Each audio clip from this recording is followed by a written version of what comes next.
qui me prend de suite parce que c'est un moment inoubliable de ma vie, c'est pas de n'importe quoi. Excusez-moi.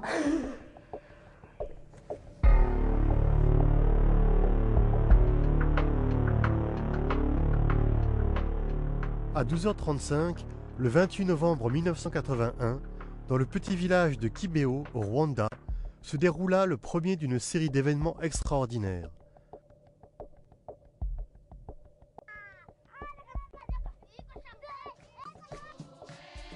Alphonsine Mumureke, une jeune fille de 16 ans, élève d'un collège de religieuses, vit un personnage invisible pour les autres personnes.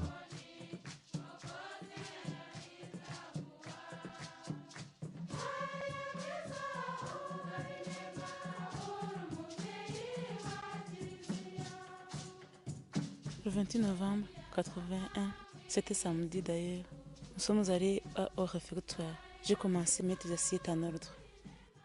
J'ai attendu une voix qui disait « l'enfant ».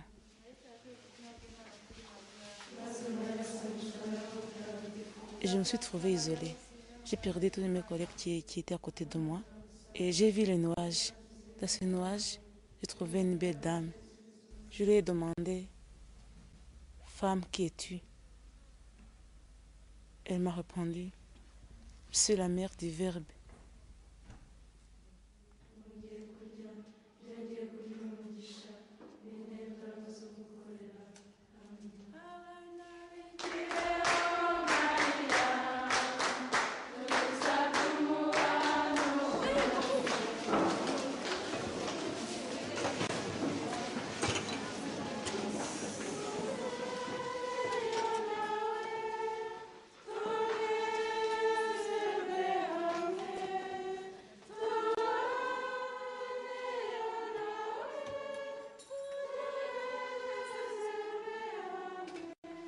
Elle était encore très jeune, ne pouvait pas avoir cette imagination. Cette expression Nyinawajambo en Kinyarwanda, ça ne figurait nulle part dans aucun livre de piété qu'on avait jusqu'à cette époque-là. La nuit même, la mère du Verbe est réapparue devant Alphonsine. Cette fois-là, elles se sont entretenues sur les affaires personnelles de la jeune fille et de ses relations avec sa famille. La mère du Verbe lui a demandé d'inciter ses collègues à prier davantage et lui a annoncé des visites postérieures. Alphonsine informa de tout cela la directrice du collège. Cependant, la directrice n'y croyait pas.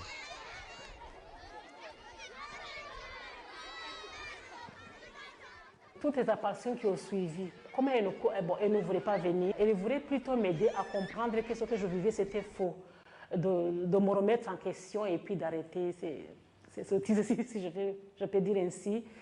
Mais je partais régulièrement quand même la voix, dire voilà ce que la mère du Verbe m'a dit. Tout le monde à Kibeho disait que peut-être qu'elle est folle, l'enfant est folle. On ne croyait pas à ça. On ne croyait pas à ça. Des fois, moi, je me demandais, est-ce que réellement Alphonsine a vu la Sainte Vierge avec son caractère brillant? Elle est vraiment active. Alphonsine en classe, elle est une élève comme tant d'autres.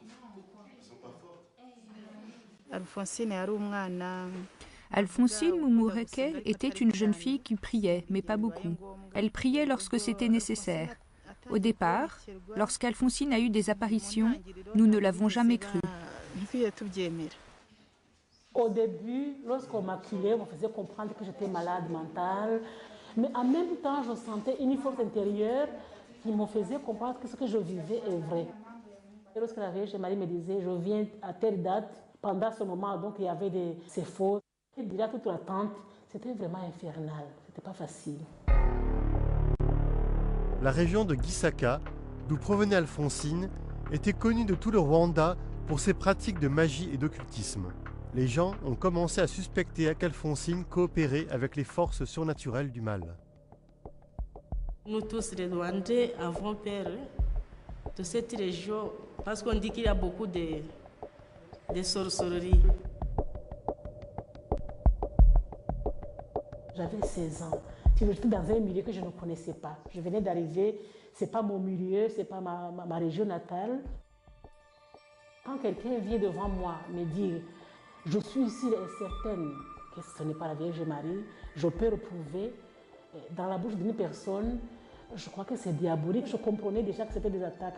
Je sentais vraiment les battements de cœur, comme si c'était des coups qu'on me donnait. C'est comme s'il te frappait. C'est là où j'ai commencé quand même à prier. J'ai dit, bon, c'est Mère du Verbe, je crois que c'est toi, ce que je ressens intérieurement, c'est toi qui m'apparaît. Est-ce possible que tu te montres à d'autres qui n'ont pas de même région que moi, ma classe, avec qui je n'ai pas de causerie, si tu pouvais choisir une autre fille?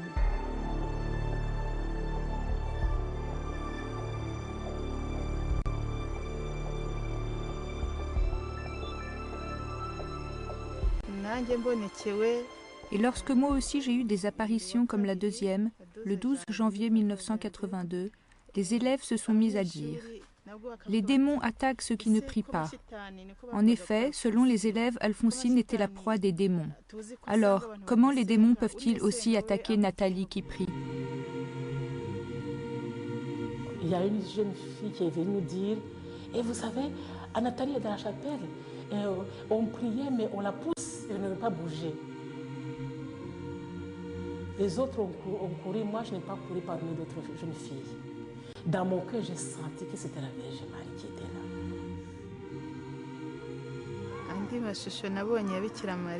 Parmi les statues de la Vierge Marie que j'ai vues, aucune ne lui ressemblait. J'ai vu que son visage était extrêmement beau. Quand vous l'observez, vous constatez qu'elle a une beauté qui surpasse celle des blanches et des noires. Cependant, ses yeux ressemblent beaucoup à ceux des noirs. Elle avait entre 20 et 30 ans. Elle était aussi comme une jeune mariée. Elle avait l'air encore très jeune. Elle a dit « Le message que je vous donne n'est pas destiné pour vous exclusivement, c'est plutôt un message pour le monde entier. Ce que je vous dis, je ne le dis pas à vous seul, je le dis à toutes les personnes de la terre. » Elle a dit que les gens vivent comme ils veulent. Elle nous demande d'avoir l'amour sincère envers Dieu et nos prochains, l'amour qui ne connaît pas de mensonges.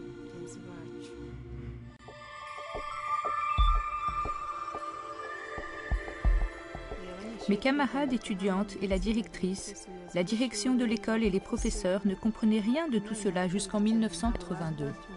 Ils nous persécutaient. La directrice disait « Vous êtes en train de causer l'insécurité dans l'établissement. Je vais vous renvoyer. » Mais la Vierge a continué d'opérer les miracles.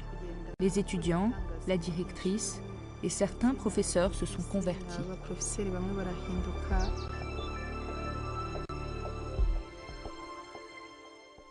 3 mois après la première apparition, eut lieu un événement qui rendit digne de foi le comportement d'Alphonsine et de Nathalie. C'est alors, le 1er mars 1982, que Marie-Claire aussi vit la mère du Verbe. Jusque-là, cette fille ne faisait qu'inciter les autres élèves à une révolte contre Alphonsine et Nathalie et dire qu'elles étaient possédées par le démon.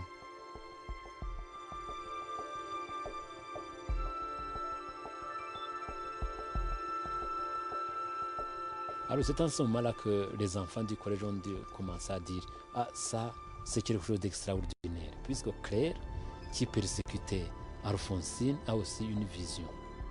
Alors, d'après ce que m'a dit Alphonsine, Marie-Claire est venue l'embrasser, disant que ce qu'il disait, c'était vrai, c'était juste. Les nouvelles sur les événements extraordinaires de Kibéo se sont vite répandues dans tout le pays. Les journalistes et les pèlerins de toute l'Afrique ont commencé à affluer au village. Devant Marie-Claire, il y avait une personne. La personne, je ne la voyais pas. Ce qui me faisait croire qu'il y avait une personne, c'est qu'elle regardait dans un endroit. Il y avait une sorte de dialogue. Tout le monde qui était présent pouvait deviner la question qui lui était posée.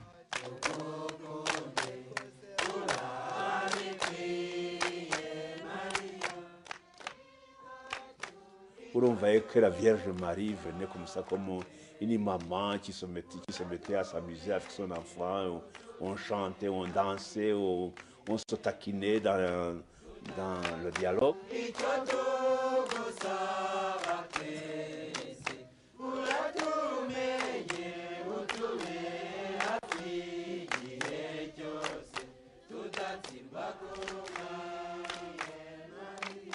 Quand l'apparition commence, non, ce n'est pas de la panique. Ce n'est pas la peur non plus.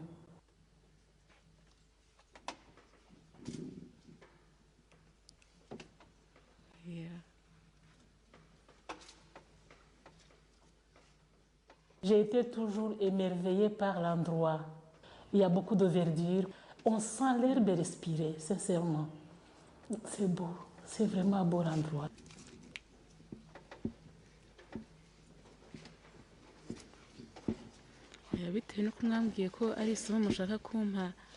Vous m'avez dit que je dois avoir un bon comportement, même en dehors des apparitions.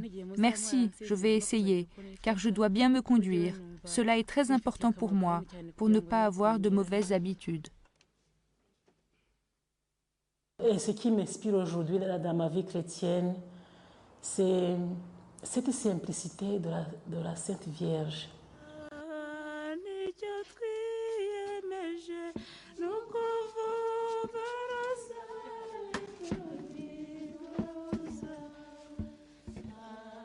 Les autorités de l'Église ont créé 2 commissions qui allaient enquêter en détail sur le comportement des filles pendant les apparitions et sur le contenu des messages de la Mère du Verbe.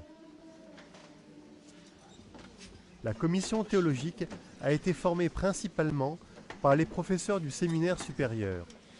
La commission médicale se composait de représentants de la faculté de médecine de l'Université du Rwanda.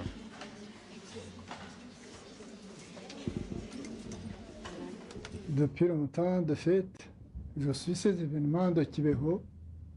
Je le suis grâce aux 2 commissions qui ont beaucoup travaillé. En particulier, la commission des médecins, dont le psychiatre s'est très bien distingué. Des fois, on avait peur qu'il maltraitait ses enfants. Je regardais, j'écoutais, je voyais ce qui se passait et je prenais note. Et je faisais rapport à Monseigneur l'évêque. Nous étions intéressés. Qu'est-ce qu'ils avaient comme influence dans le milieu durant les moments d'apparition? Nous faisions certains tests.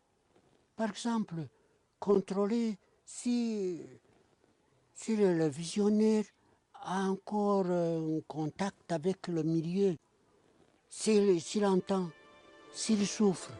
On faisait par exemple des piqûres avec des aiguilles au niveau des doigts. On prenait même une chandelle allumée, on approchait pour voir si l'enfant retirait sa main. On pinçait et le visionnaire ne réagissait pas. Pour maintenir les standards de l'impartialité scientifique, on a demandé l'aide d'experts internationaux qui ont réalisé les recherches indépendantes et ont donné leurs conseils et opinions. Je me suis focalisé sur le regard d'Alfonsine, où là, il y a énormément de journalistes qui entouraient Alfonsine et qui ne cessaient pas de faire des flashs pour la prendre en photo. Avant l'apparition, elle clignait au flash. Pendant l'apparition, elle ne clignait pas au flash. On pourrait dire qu'elle était déconnectée du monde extérieur.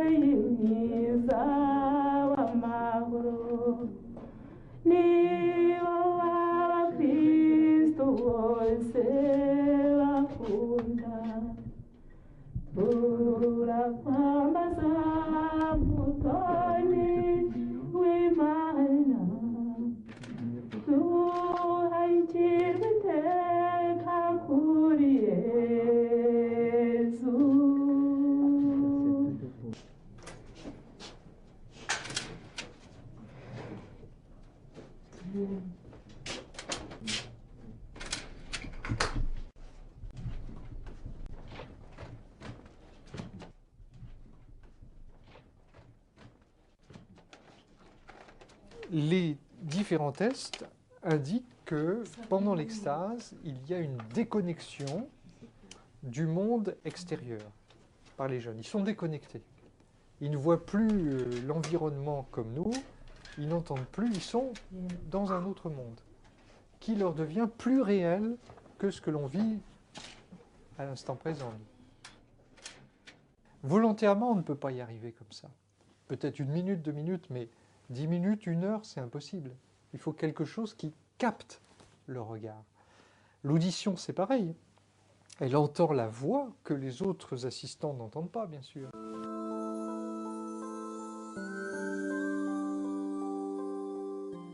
Ces jeunes avaient le regard porté vers le ciel et où le soleil plombait pendant plus d'1 heure face au soleil sans qu'il y ait de brûlure rétinienne.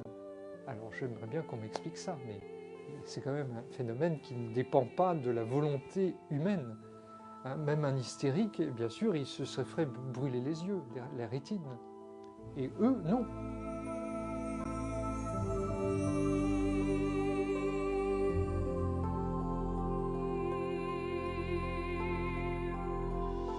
En dehors des examens cliniques, la commission médicale a initié les examens psychiatriques de longue durée.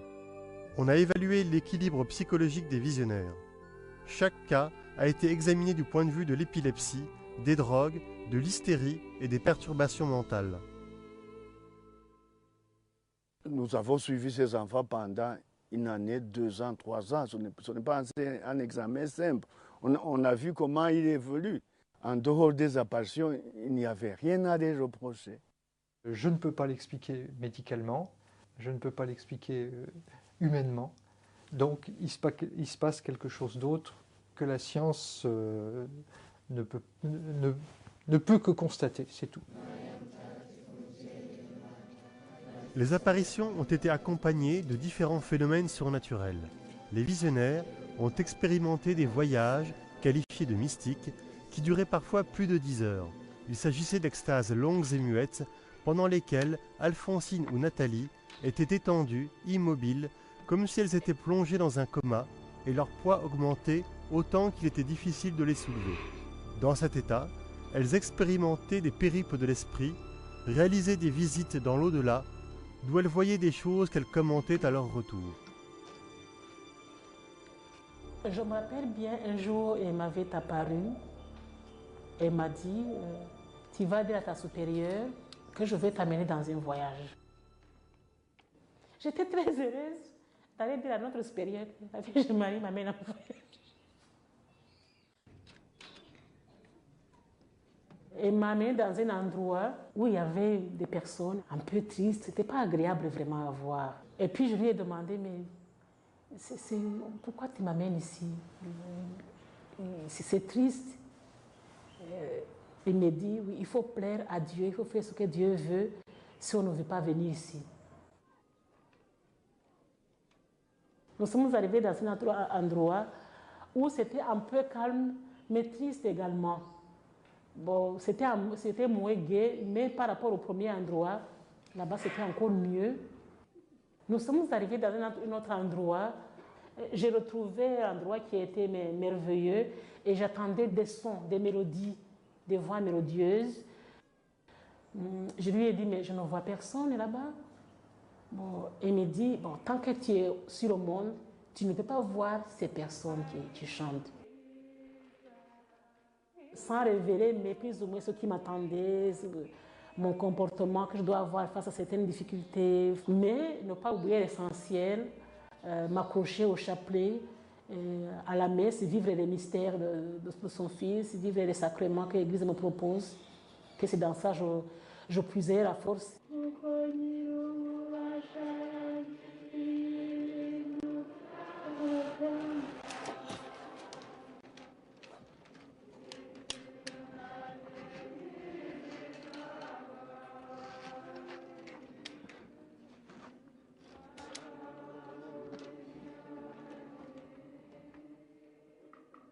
Quand je suis arrivé, je trouvais qu'elle était dans cet état, couché, étendu comme ça, comme un cadavre. Un de mes étudiants était infirmier. Il a essayé d'appliquer la méthode de réanimation. Et ça n'a pas réussi. 2 adultes qui n'arrivent pas à soulever une enfant de quelques 25 kilos, 30 kilos. Alors qu'eux sont des adultes masculins.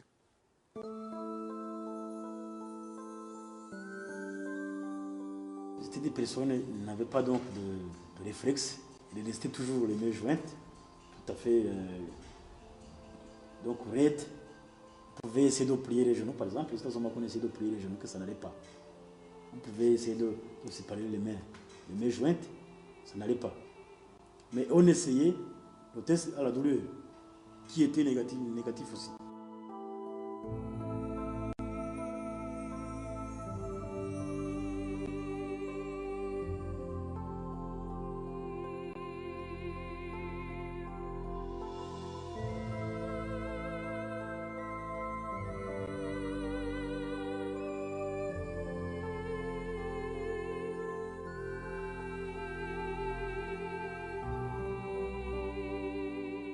Et là, nous avons comme commission été présents du début à la fin. Tout ce qu'on pouvait faire comme test, on les a fait quand il était dans cet état. Ça nous a montré que quand même c'était extraordinaire.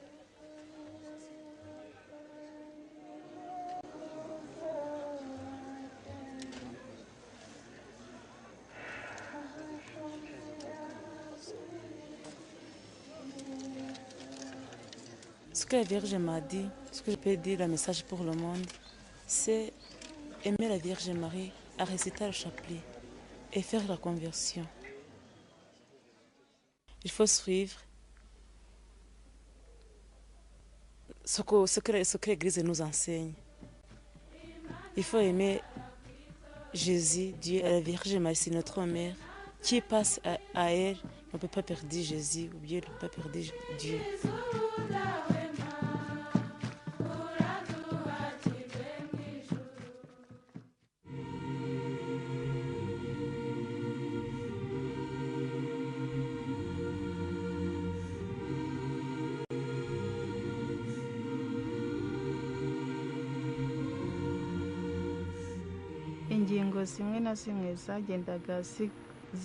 Certains éléments du message se ressemblaient, mais chaque enfant avait son message particulier. Le message particulier d'Alphonsine était de prier pour les familles et pour l'Église.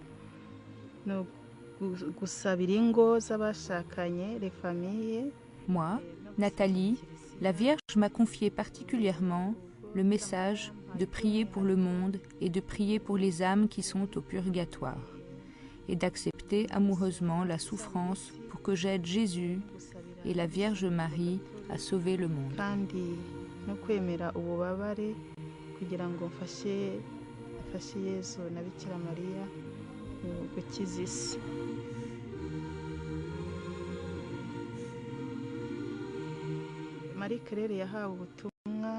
Marie-Claire a reçu particulièrement le message de prier et d'enseigner le chapelet des 7 douleurs aux autres.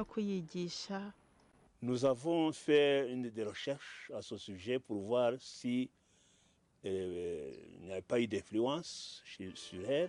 On voyait qu'elle ne pouvait pas elle-même avoir trouvé ça dans un livre. On savait quand même que ce chapelet avait existé auparavant. Dans le pays, personne, même parmi les prêtres, parmi les évêques, on ignorait l'existence des chapelets de douleur.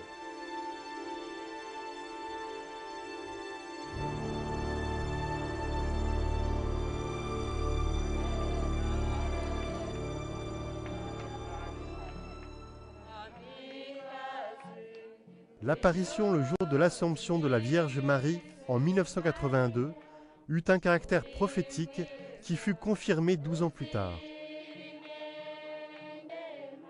Tout le monde s'attendait à une apparition joyeuse, festive, mais au contraire, tout le monde a été surpris et stupéfait de voir que plutôt c'était un calvaire.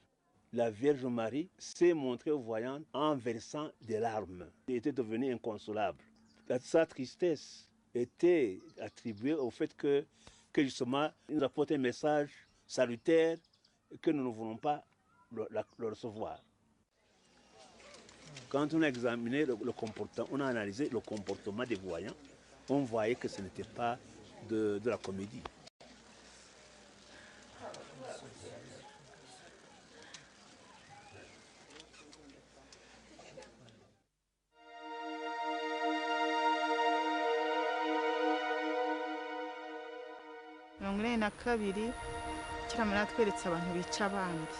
En 1982, la Vierge Marie m'a montré les gens qui s'entretuaient, les feux allumés sur les collines. Tout brûlait. Elle m'a montré des trous très profonds et très noirs. Elle m'a aussi montré les crânes humains, des têtes coupées. En 1983, elle m'a montré une marée de sang en train de couler.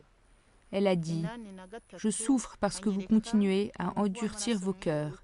Je souffre parce que beaucoup de personnes épousent les vices plutôt que les vertus. Je suis souffrante parce que vous ne respectez plus les commandements de Dieu. Je souffre de votre hypocrisie.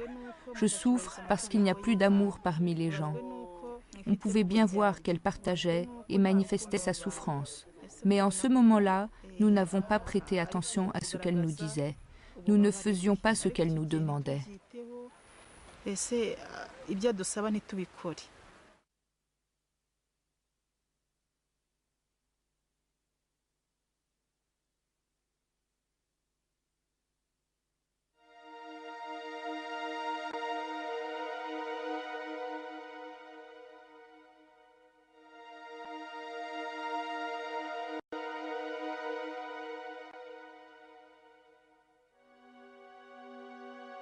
La guerre civile entre les tribus Hutu et Tutsi a éclaté en avril 1994. Elle a dévoré plus de 800 000 victimes, surtout des femmes et des enfants. Kibéo est devenu l'endroit de torture massive. Et on a vu des colonnes de gens armés, des gourdins, des fusils. L'attaque est venue, donc les assaillants sont venus en bas de l'église. Ils ont tiré dans la foule. Nous, on a essayé de se défendre avec des pierres. On voyait des gens qui tombaient un peu partout, des balles.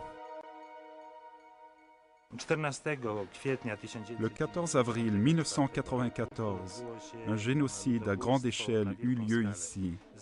Il y avait peut-être environ 20 000 personnes tuées dans la région. Ici, dans cet endroit, certainement 10 ou 11 000. La majorité a été tuée dans l'église que nous voyons devant nous. C'est une église paroissiale où beaucoup de gens ont essayé de trouver protection pour échapper aux meurtriers. Ils espéraient qu'un endroit saint, l'église, serait respecté. Sinon leur vie, du moins cet endroit, qu'il sauverait leur vie. Et à un moment donné, moi j'avais pensé, voilà que je vais mourir. Et j'ai encore la chance de choisir l'endroit où je dois mourir. Et je dis, je dois aller dans l'église. Quand je suis entré, il y a un monsieur qui lui a dit, monsieur le curé, vraiment, nous avons fait tout ce que nous pouvions et donnez-nous le sacrement de réconciliation et nous allons mourir comme les autres sont déjà morts.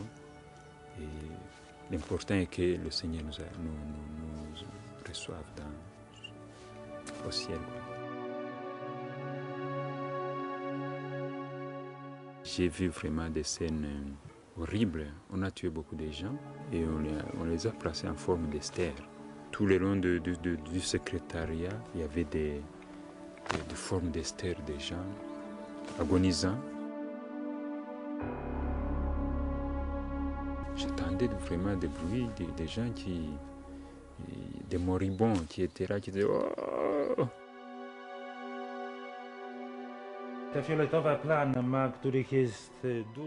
Ces taches violettes, qui sont d'ailleurs nombreuses sur les murs de cette église, ce sont des endroits où ces bandits interamway perçaient des trous pour atteindre la foule de gens rassemblés à l'intérieur de l'église.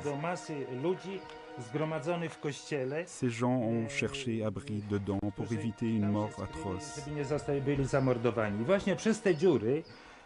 C'est justement par ces trous que les bandits lançaient des grenades ou déchargeaient leurs mitraillettes Kalachnikov ou d'autres, versaient l'essence et y mettaient le feu.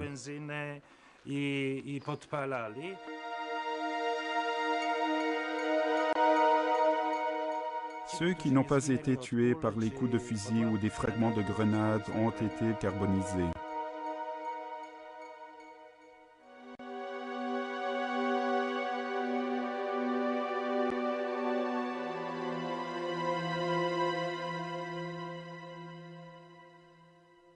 Même encore maintenant, dans les champs, dans les environs, dans les jardins à côté, les habitants trouvent, tout comme nous, des crânes, des tibias, des os qu'ils nous apportent. C'est pourquoi ce lieu, qui a vu le sang couler en grande quantité, qui a connu des meurtres de gens innocents en masse, c'est un lieu saint, un lieu de martyrs. Des martyrs qui ont été tués peut-être pas directement pour leur foi, pour le Christ, mais pour leur humanité. Et ça, les voyants de Kibéo l'avaient vu. La Vierge leur a dit priez car le péché du monde est en train de faire des désastres. Pendant très longtemps, ils ont vu le pays devant leurs yeux qui se couvrait de fleuves de sang avec des combats, des batailles terribles, des morts et des cadavres qu'on ne savait pas enterrer. Ça paraissait invraisemblable, on se disait ces voyants ils sont fous, ils font des rêves catastrophiques, hein, prophètes de malheur, prophètes de rien. C'est donc une vraie prophétie, une prophétie qui était incompréhensible avant de se réaliser.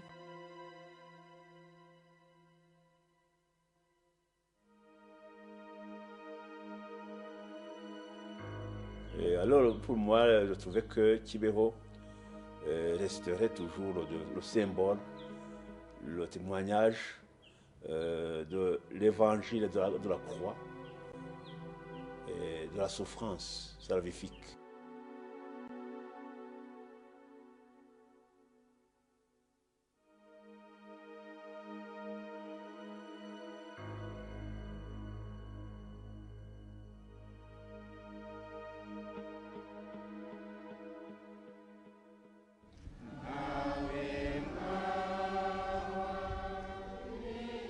Pendant les apparitions suivantes, Marie a demandé à Nathalie de jeûner pendant 2 semaines comme forme de pénitence pour les péchés de l'humanité.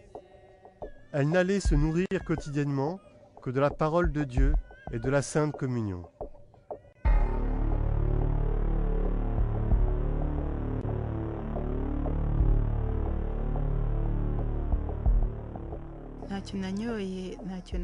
Pendant tous ces jours, je n'ai rien bu ni mangé.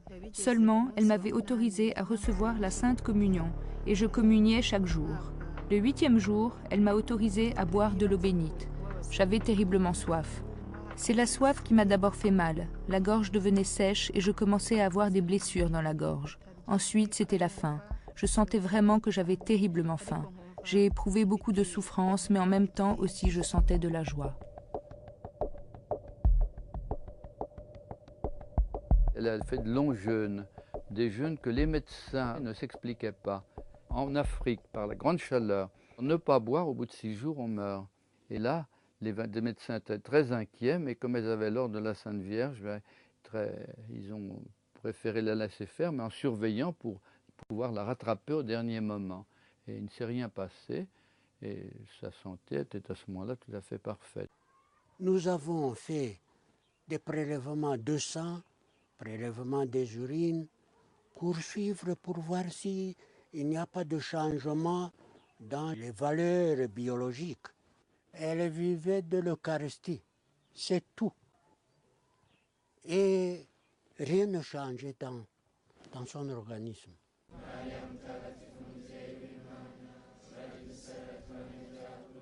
Nous avons été très durs avec ces enfants-là.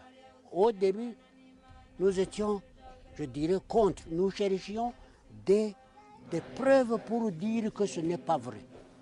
Mais chaque fois, nous étions obligés de dire que ce que nous avons vu, ça ne peut pas s'expliquer de façon naturelle. Au cours du temps, la situation à Kibéo se compliqua.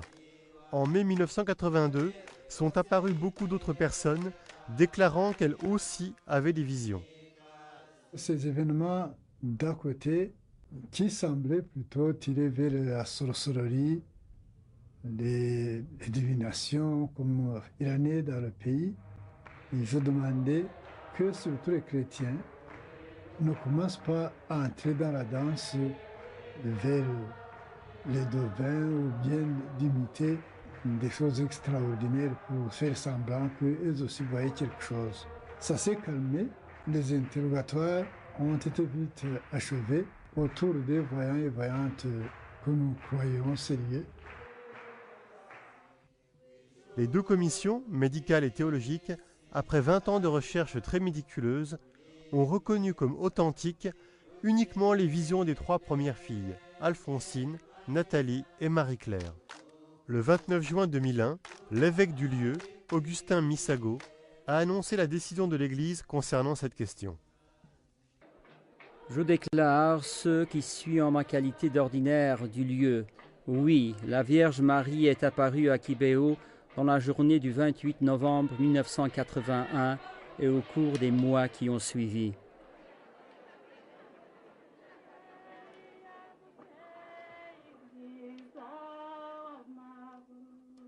On a cherché la qualité des messages, l'authenticité, la cohérence chez les voyantes et les voyants. C'est comme ça qu'on est arrivé à ces 3.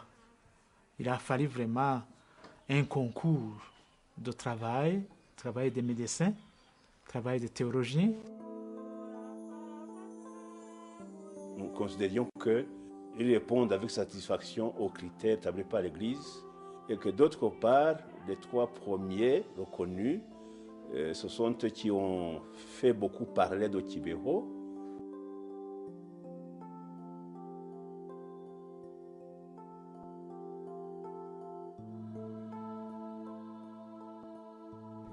ntabwo ndi umwana ariko rero ntako musigaye uzaba umaze kugira icyizere cyeza wenda sinzi. En particulier, évidemment, il y a le message, le contenu du message et les fruits spirituels, disons, produits par ce message dans la communauté chrétienne. Les apparitions publiques à Kibéo ont été plus fréquentes qu'à Lourdes ou Fatima. Elles se sont étalées sur 8 ans. La Sainte Vierge s'est entretenue en public avec Nathalie pour la dernière fois le 3 décembre 1983 et avec Alphonsine le 28 novembre 1989. Cependant, la Sainte Vierge leur est apparue en privé encore plusieurs fois.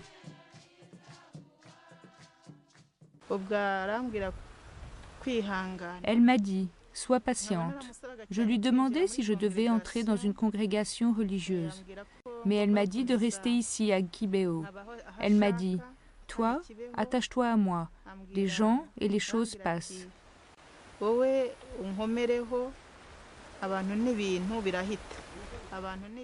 Toi, accroche-toi à moi et aie confiance en moi plus que l'enfant a confiance en ses parents.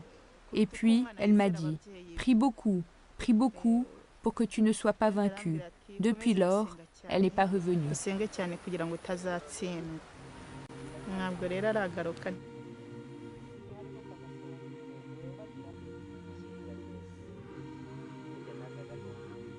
Je me sentais que pour elle, il était temps que je devienne responsable de ce que j'ai reçu. Oui, il y avait une certaine tristesse quand même de voir qu'elle ne viendra pas, mais c'était comme un envoi à mission aussi de ma part. Voilà, elle me disait, dis ça. Maintenant, c'était à moi de m'unir avec tout le peuple, de vivre ce que la Vierge Marie a demandé de vivre.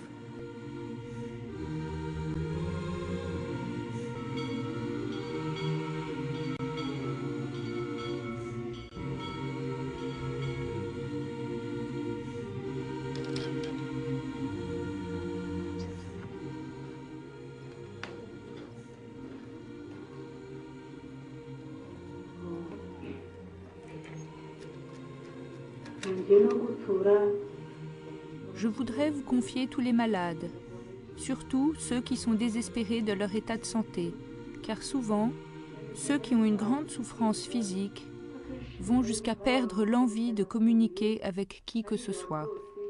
Venez à leur secours. Venez au secours de ceux qui espèrent la guérison et de ceux qui ont perdu tout espoir. Elle a demandé spécialement que l'on construise une chapelle ici, comme un signe permanent de sa visite.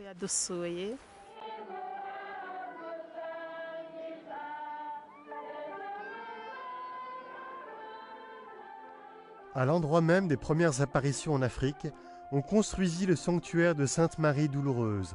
Consacré le 31 mai 2003, il est devenu le lieu où, pendant les fêtes mariales, affluent près de 30 000 pèlerins du monde entier. Beaucoup d'entre eux se sont convertis et ont guéri.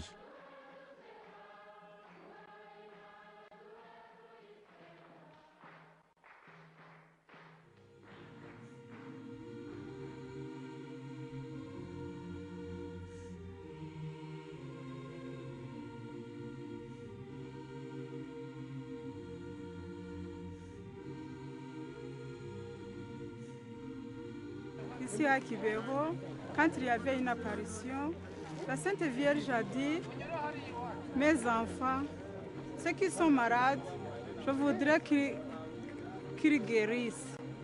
Moi j'avais des sinusites et puis le jour en passant, j'ai guéri comme ça.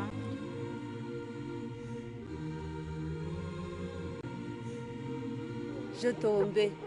Les chutes étaient successives.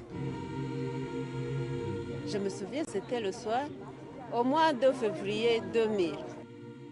J'ai eu beaucoup de chutes toute la nuit et ça a disparu comme ça, ce jour-là.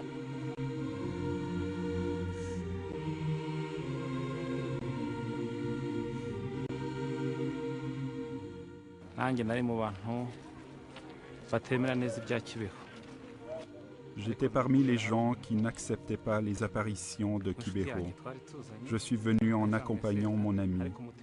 Je n'avais pas l'habitude de prier. Mais à cause de ce que j'avais vu de mes propres yeux à Kibeho, ma conscience a commencé à m'interpeller. Je suis revenu prier ici, étant militaire après ma démobilisation. Vers la fin de décembre 1998, je suis venu ici pour remercier Dieu et j'ai fait la retraite d'une semaine. Pendant la retraite, Dieu a fait pour moi des miracles et cela m'a donné la paix et m'a permis de me convertir. Le curé qui nous accompagnait, il parlait de la non-vocation de notre paroisse, que notre paroisse était stérile. Il exposait ça à la voyante, disant que bon, il faut demander à la Vierge Marie si vraiment elle peut nous aider à avoir des vocations. Que j'ai dit, Maman Marie, fais quelque chose parce que moi aussi je voudrais être prêtre, mais je ne sais pas par où passer. Ça n'a pas tardé, ça fait peut-être 1 an. J'ai commencé mon cheminement chez les Pallottins. Un de nos professeurs avait une mauvaise conduite et nous persécutait. Ce professeur a changé. C'était un signe extraordinaire. Il a commencé à aimer la prière, jusqu'au point où il est allé au grand séminaire et il est maintenant prêtre. Cela a contribué au changement progressif des élèves.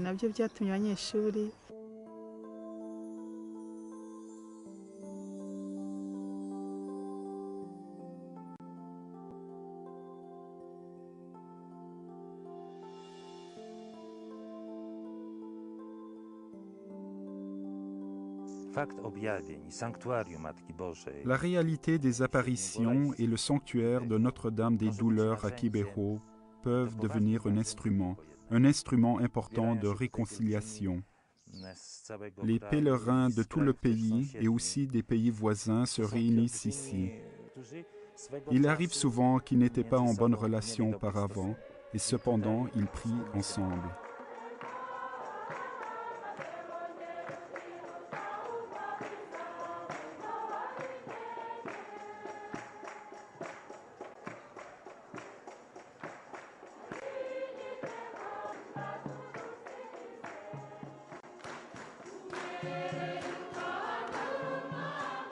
Si une apparition est authentique, on ne sait jamais avec certitude.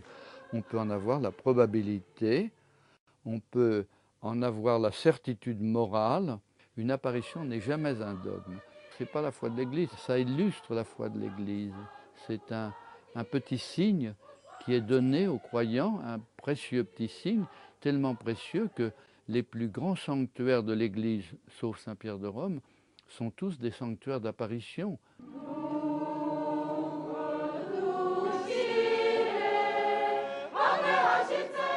Il a dit que elle venait pour nous remettre debout. parce qu'ils voyaient que le monde était en danger, il allait très mal, qu'il fallait donc pouvoir nous aider à nous redresser. C'était un appel urgent à la conversion, au repentir. Il disait que repentez-vous, sinon vous allez tomber dans un gouffre. Le monde va mal. Ici au Rwanda, on n'a pas voulu se convertir suffisamment. On a vu les conséquences, la guerre, le génocide. Et même dans notre région des Grands Lacs, on voyait tout le sang qui a coulé et qui coule encore. Tout ça, ça montre que justement, le cœur de l'homme a du mal à se convertir. C'est une formule qui se répète d'apparition en apparition. Ça a été dit pour la première fois aux apparitions de La Salette. Hein. Le bras de mon fils s'appesantit, mais je crois que c'est une formule imagée que la Vierge a employée pour faire comprendre les paysans. Mais ce n'est pas Dieu qui va cogner sur le monde, c'est le monde qui se détruit. Quand l'homme se sépare de Dieu, quand l'homme tourne le dos à l'amour pour devenir égoïste, hostile, diviseur, eh bien là, il se détruit lui-même, il se divise lui-même. La justice de Dieu n'est pas comme la justice humaine qui pratique l'échafaud où on coupe la tête des gens. C'est une justice immanente.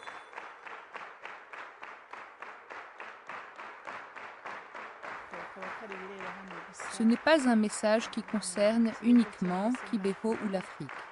C'est plutôt un message pour le monde entier. La Vierge Marie souhaite une conversion du cœur pour toute personne.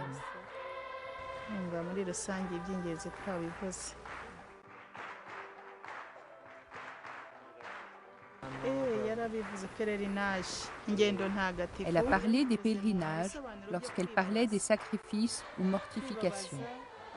Elle a dit qu'il faut faire les actes pour faire souffrir nos corps, pour que notre âme puisse entrer en intime communion avec Dieu. Et puis, elle nous a énuméré quelques exemples. Faire le pèlerinage, faire le jeûne, faire la prière étant à genoux. Quand je suis allé en visite à Dirimina pour la première fois, au Jean-Paul II, on m'a dit « Eh oui, chez vous, vous avez Kibeho, quelles sont les nouvelles de Kibeho ?» Ce que je peux dire, c'est inviter tous ceux qui nous écoutent de venir à Kibeho, sanctuaire de la Vierge Marie. Parce que Kibeho est le tout premier lieu d'apparition de pèlerinage reconnu officiellement par l'Église, par le Saint-Siège, tout premier en Afrique.